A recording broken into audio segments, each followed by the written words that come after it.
today.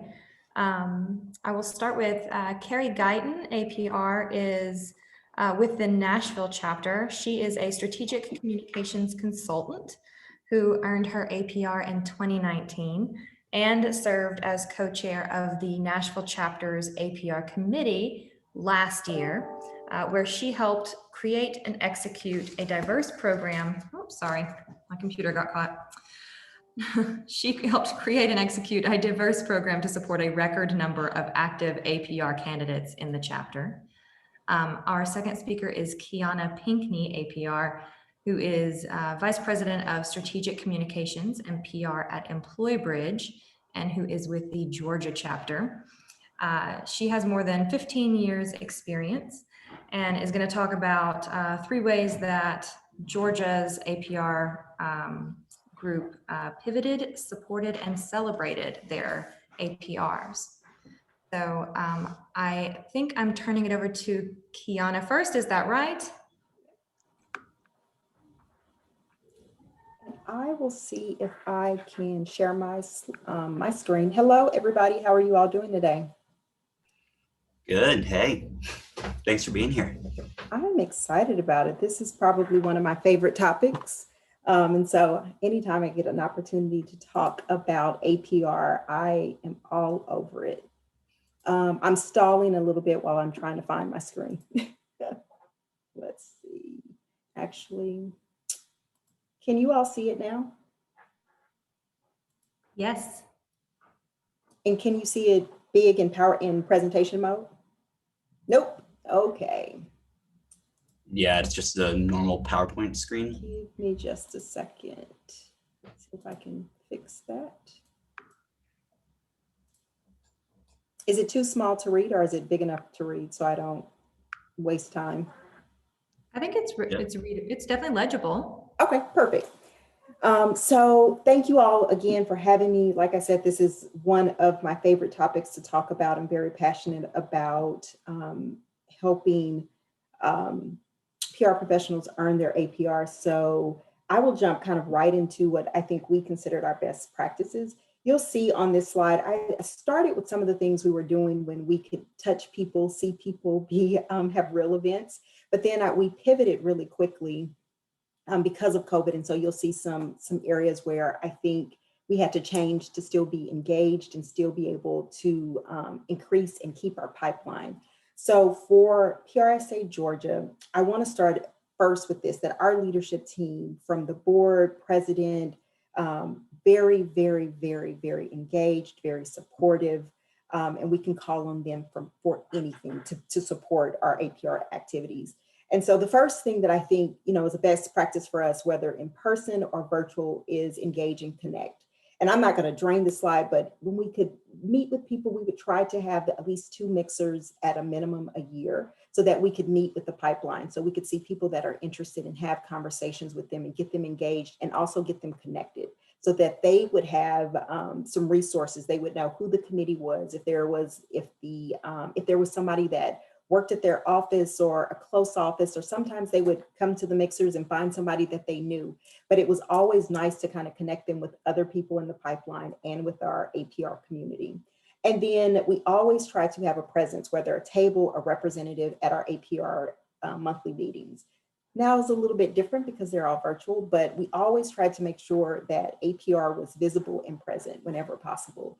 When COVID happened, of course, everybody had to pivot and we had to figure out what is it that we can do to make sure we're still engaging with the pipeline? How do we know that people are interested? Is it going to be nobody's interested at this moment? Are people really curious about APR, still interested? So we did a coffee and questions with APR. It was very informal. It was a live event where we showed up and we invited people for free. There was not a charge. And the purpose was really for candidates that are interested in earning their APR accreditation could come and ask us questions like they would do at a mixer or if at a PRSA monthly meeting. But this just gave them time to ask questions about whatever they wanted to do, whether it was in the process, whether it was the process, what are some next steps I should do. And so out of our first mixer, we had about 5 people, which it was a great turnout. And those five, I think 4 out of those 5 people went into our pipeline. So from that interest meeting, if you will, they started the process, whether they finished or stalled or paused for a minute, but they still entered into our process. And it didn't take a lot of time from us. I mean, we have 3 chairs and then a board member. And so we didn't prepare anything. We just came with the correct information so that we can answer the questions. So limited time. And I think we did it for an hour. And then we do member outreach. So right now we are preparing to do some cold calls, really, and emails, and reach out to members that have been that are at the kind of like at the 5-year experience level, and just gauge their interest, see if they're thinking about it, and just start having those conversations with them again to just connect and get them engaged. Then we go to inform and excite, really present again. We always have a speaker at the PRSA Georgia conference. We don't necessarily speak at our monthly meetings, but we do try to make sure we have a presence. We do have a table there, et cetera, so people can stop by, ask questions, again, always visible. The committee is always willing to do one-on-one calls. If somebody calls us, emails us, sends us a message on LinkedIn, we are willing to have those conversations, again, to get people excited. And then we have our Jumpstarts. They are winter and spring. There are 5 classes over about a month period. And so they were, originally they were face-to-face, and then they became virtual. And so we extended them from 4 classes to 5 classes, just because being online, I mean, as you can imagine, you have people with Zoom fatigue and don't want to be on a Jumpstart after a full day of online meetings. But the Jumpstart classes served as 2, I think, critical points for our pipeline. One, it is a way to learn about the process. So we give our candidates all the steps and introduce them to the committee, so they know, and the APR committee, so they know who's there to support them, and here's all the information they need. The other critical component, or I think valuable component, is that they get to meet, again, who's really serious and getting ready to go through the process. And they connect, they start to study together. They now have connections with people that are like-minded, thinking about the same thing, headed into that same process. And then we showcase our current APRs. So we try to make sure that we highlight our APRs on social media, in our newsletters, however we can showcase them. It's critical for us to make sure that we're highlighting them, so that people might get excited and think about, a way for them might motivate them to decide to start the process. Prepare and support, one-on-one calls again. We prepare all of our Georgia members with a mentor, an APR mentor, if they want it. If they don't want it, we still try to give the support of the committee. Set this at the top of when I started, but our committee and leadership support and encouragement. I mean, our Georgia chapter is amazing, amazing, amazing. I don't know if I would have been able to get my APR accreditation without the support of the Georgia chapter. I mean, I would be at PRSA meetings and someone would walk up to me and just say that I did not know, and say, "Good luck. I know you're going through the process. Do you need any help? How's it going? I know it's tough." I mean, they just were always encouraging. And so for me, I think that's a critical component and a kind of positive component for the Georgia chapter. And then we prepare panel review from preparation and setup. So when it was on site, when you could do it live, we would make sure that the candidate would provide a location, but get the panels there, make sure that, our volunteer panelists, all they have to do is show up. They have everything they need. We try to make it as seamless and as easy as possible, so that we kind of take a little bit of the work off of anyone else, any of the panelists, and off the presenter. Now we have to set it up through Zoom. So we send out a request for panelists. We make sure that we have the Zoom set up, and there's some protocol that we have to make sure that we're following. And then we make sure we're getting them all the documents and the panelists, all the documents and materials they need. Again, one easy email with the links, with the presentation, etc. And I know that you all probably can appreciate this. I know it sounds minimal, but making it easy for our panelists will make them come back and volunteer to judge again and again and again. And then lastly, celebrate. So we do a really good job of celebrating our APRs at our monthly celebration. But when we had to quickly pivot, we went to a drive-by celebration. And I really wanted to put a picture in here, but I wanted to keep it to one page, but we did drive-bys where we would honk the horn. We were screaming and yelling. And last year, I guess at the end of last year, Michelle, who's actually a co-chair, was one of our first that we celebrated doing a drive-by. And she had a mask on, but you could still see that her eyes lit up when we were able to drive. I think we were about 5 or 6 cars. Her neighbors were outside like, what in the heck is going on? And then at the time, Elizabeth, our president, wearing a mask and making sure we were got pictures, but she presented her APR certificate to her. And, when you can't see people and you have to go through this journey, very different than your counterparts, I think that was a huge and critical moment for Michelle. And now she's joined our committee and helping support that further. And so lastly, just celebration, shout outs through newsletters, through social media. We do not keep it to ourselves at all. We try to make sure we shout it from the mountaintop and make sure that we celebrate internally and externally so the world can know. Tried to go through that fast because I know we only have 10 minutes. That was good. Should I just start talking now? Yeah, go ahead. Take it away. Yeah, so Kiana and I met before this meeting. So we shared kind of some of our ideas, and I was like writing down some of the things that they have done. Those are some really great ideas that we're not doing in our chapter. Particularly, we do not have a table at our monthly meetings, which I know now it's virtual anyway, but even just to have a speaking opportunity or something just to keep putting that AP out there and like showcasing the importance of it. And then also we talked a little bit more on our call about their Jumpstart classes. I really love that. We do more of what we did in 2020 was more of an ongoing workshops type thing throughout the year. But I like the idea of condensing it too. So I think that's something we might look into. We kind of usually kick off the year, and I'll kind of go through what I did in 2020, which, started off normal, and then we kind of had to pivot. But we did have some interest meetings in person, and we've done that before. I went to an interest meeting. That's how I got really, I always knew about the APR, but that's really how I got my process started. So I think those are really good things to do.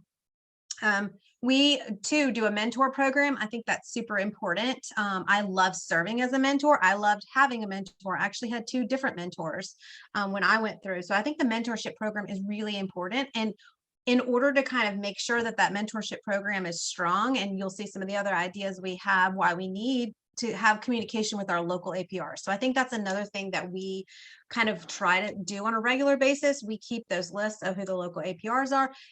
Usually it's from PRSA. So sometimes they might be national members and not part of our chapter, but if they're in our area, we are reaching out to them. We want to connect with them for panels. And the year I mentioned, or Heather mentioned it in my bio, that 2020 was kind of a record year for us in terms of the number of APRs we had, active candidates we had. And so it was, and the Zoom panels I thought were fantastic. And I participated in some as a panelist or whatever for PRSA's workshop, the boot camp.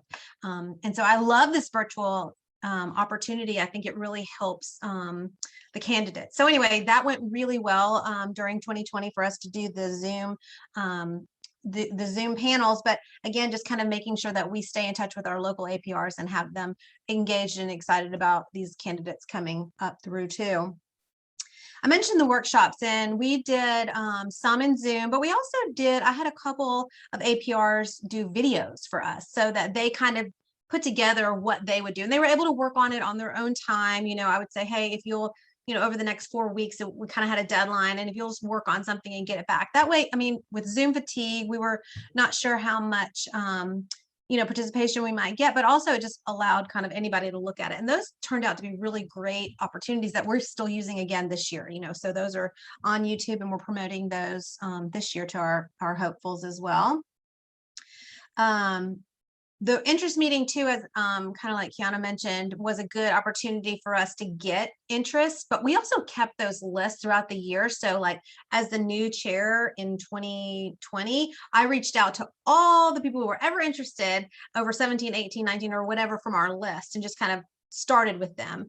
Some of them would say, oh, I'm, I'm switch jobs, not interested, take me off the list, but still we can continue to build on that list. And I think that's important too, because I know that was something I was interested in it, in 2018, didn't really get to it until 2019. So things like that, sometimes people's jobs opportunities open. So going back to some of those people who were maybe engaged in prior years is important.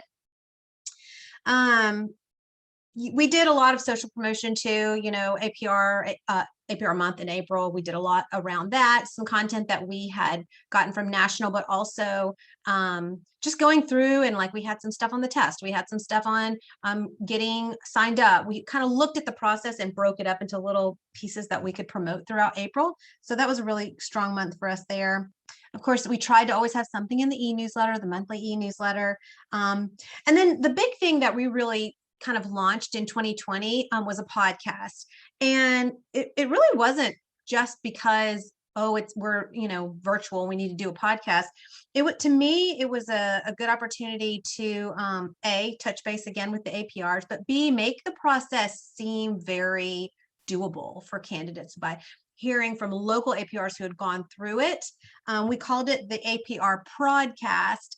And we said we prod because we would prod into the insights and experiences of local APRs. And we talked about, some of our APRs, and actually our co-chair, his process was a 10-year process just because he started, he was interested in it and then he switched jobs and then he came back. So kind of like that idea, showcasing that idea that you don't have to give up on it. You can come back. We had some who talked about, the different challenges that they had with connecting with study groups and always showcasing what the Nashville chapter had done for them and how they got connected through different ways in the Nashville chapter for study groups and things like that. And then we also had some brand new APRs who on the podcast who were fresh off that experience. And so they were really able to talk about that, how it was hard and they really had to push through. And I think it was even maybe a few weeks after she got the APR. And so she was like, it's still a little rough. I'm still a little sore from the experience and all, but it just kind of gave it you can do it. I mean, we ended every time, all of the APRs, and just as I am too, you can do it. It is doable. It is worth it. You gain so much from it. So it was like that kind of encouragement from real people in our local chapter, in our local area who had done it. So those are kind of the hot topics that we did, and I didn't look through the chat. So I don't know if there was any particular questions. I think so far the chat has been mostly comments of, "Ooh, I love this." But if that's all you had in your main kind of segment, Carrie, then we can switch over to Q&A if anybody has any questions. I have a question just because I think it was maybe 2012 when I got my APR, and I think things have changed since then. And somebody I know locally had mentioned to me that they were considering going through the process. Can somebody give a high level overview of what the process is right now? And if there are any like tips, tricks, best practices that are being employed now that maybe weren't for studying, for preparing, et cetera, for completing it?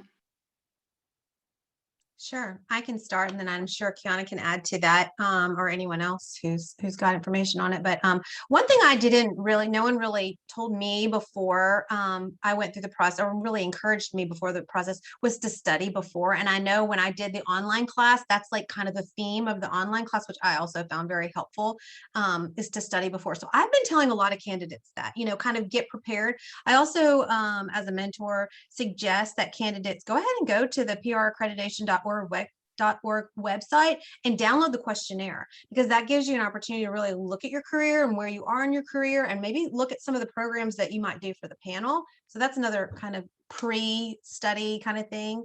But the process overall is, and please add if I forget, application, and then they need to pass a panel presentation.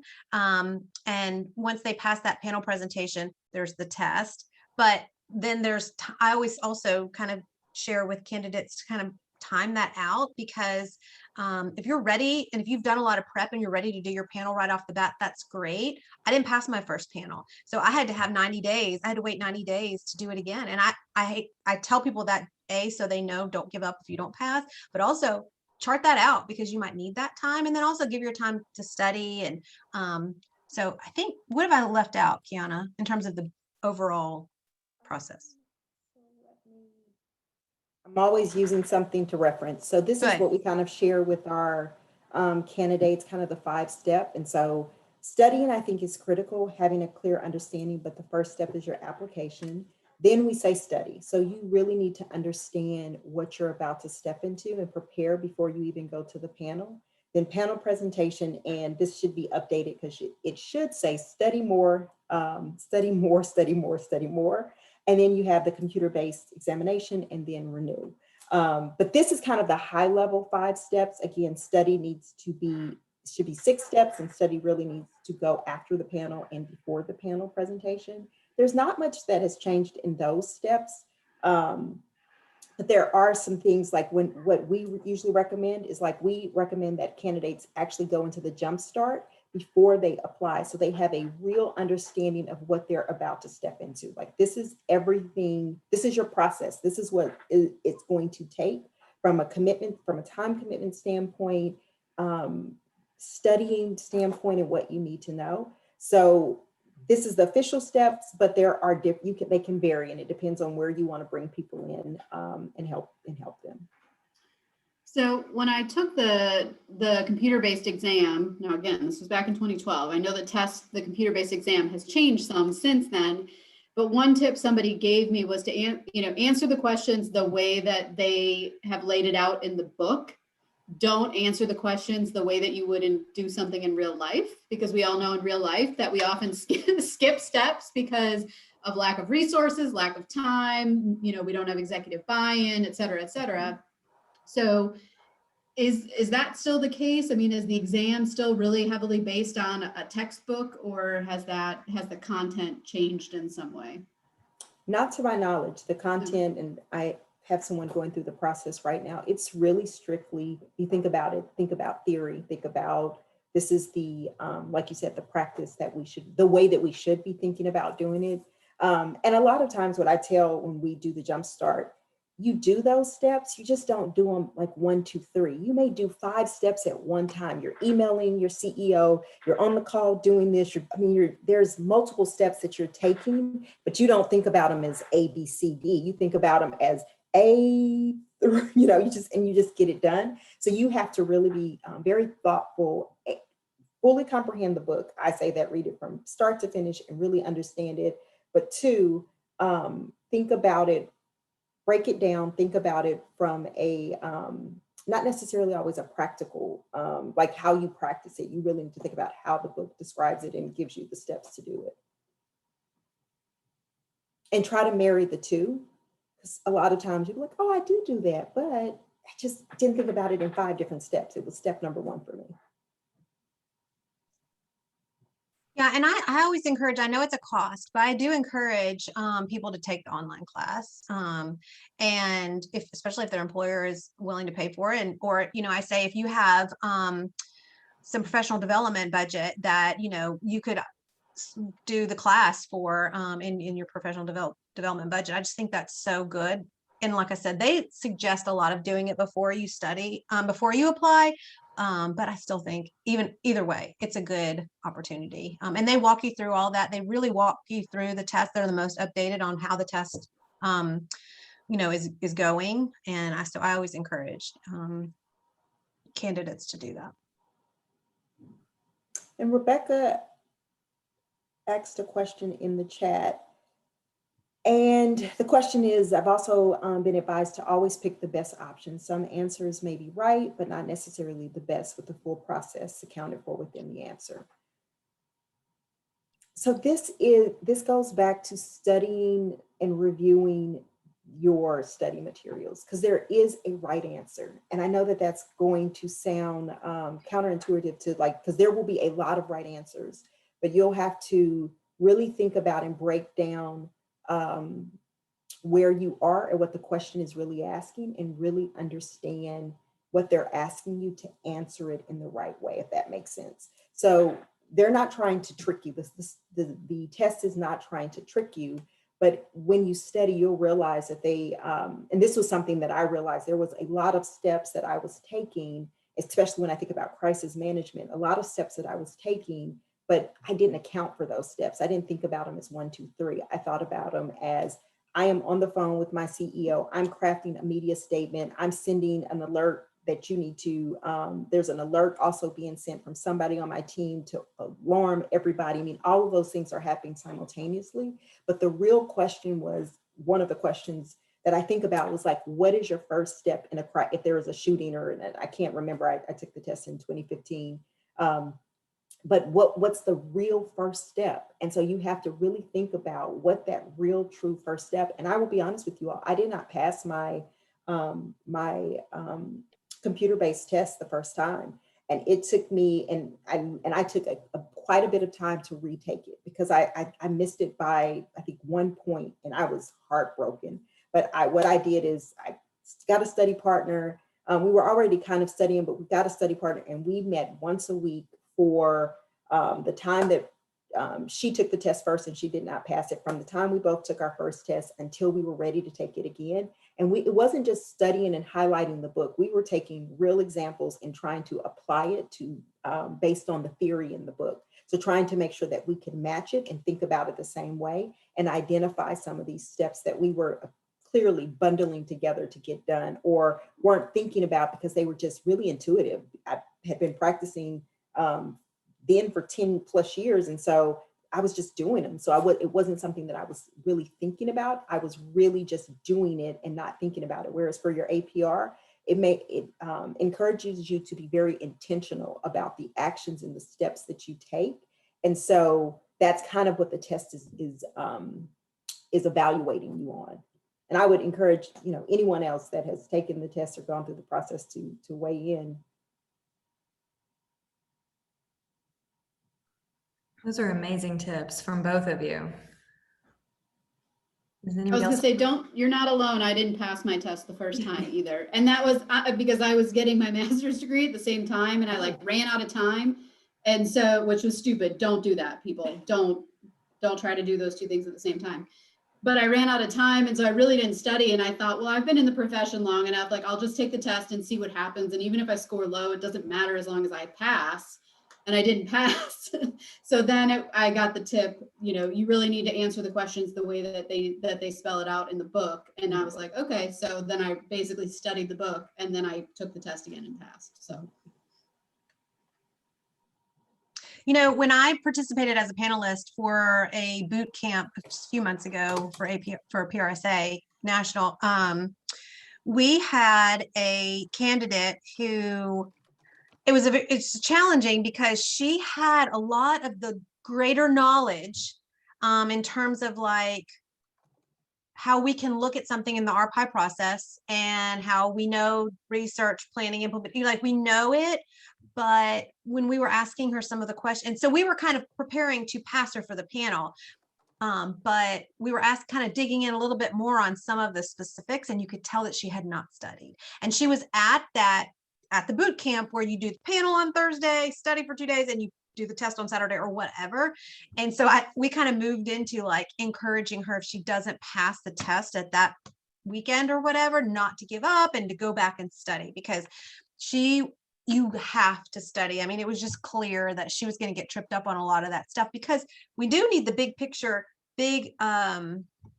strategic way of looking at things, but you also have to narrow down some of the details too for the test.